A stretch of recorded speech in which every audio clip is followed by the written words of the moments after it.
football huddle was invented here to hide hand signals. Although the occasional silence of deaf demonstrators may appear unusual to the hearing, Gallaudet students have made their demands loud and clear. Deaf president now! Deaf president now! We deaf people have our right, and now the time that we need a deaf president. We don't want one, we need one.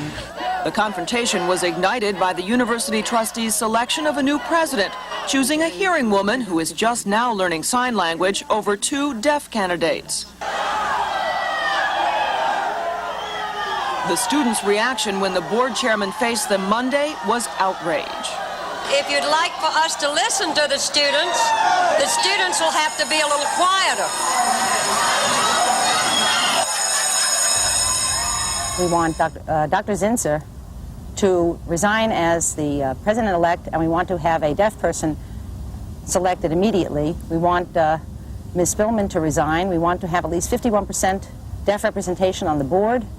Since then, students have virtually shut down the campus, marched on the Capitol, and brought national attention to the issue of deaf pride.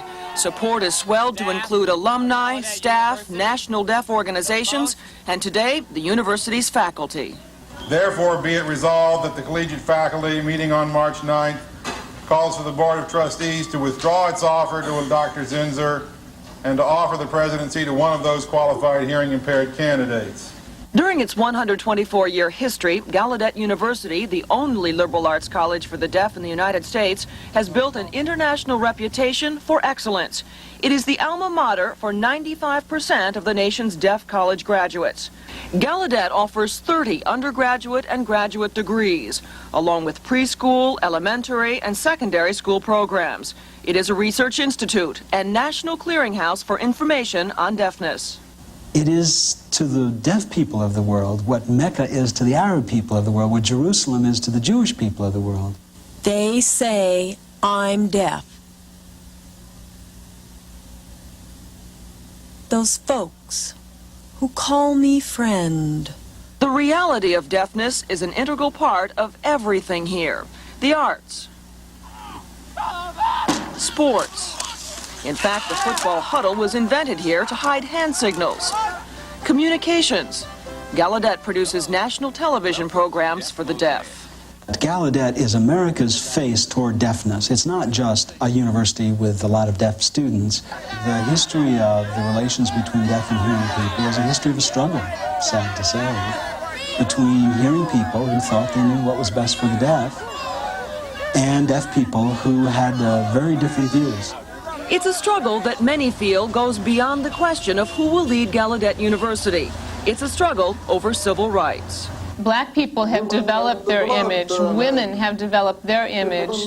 People in New York City have, there's many kinds of ethnic groups. We have our own opportunity to develop our image too. Why are we not being given this opportunity?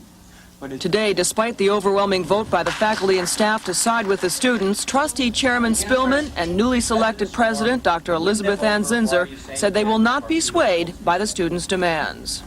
I am committed to providing leadership to this great university.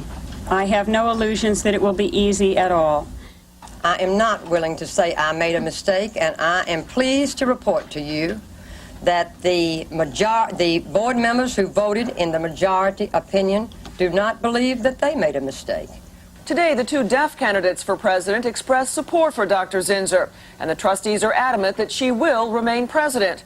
But the students, buttressed by growing outside support, vow to continue their fight until a deaf president takes office. I don't want my deaf children to believe that their only salvation is to be a hearing person. So throughout the world, the resolution of this is a message to deaf people everywhere. It may be a message of, you can do it, you can determine your own fate, or it may be a message of, no, you can't, not yet. This is Karen Stone for Nightline in Washington.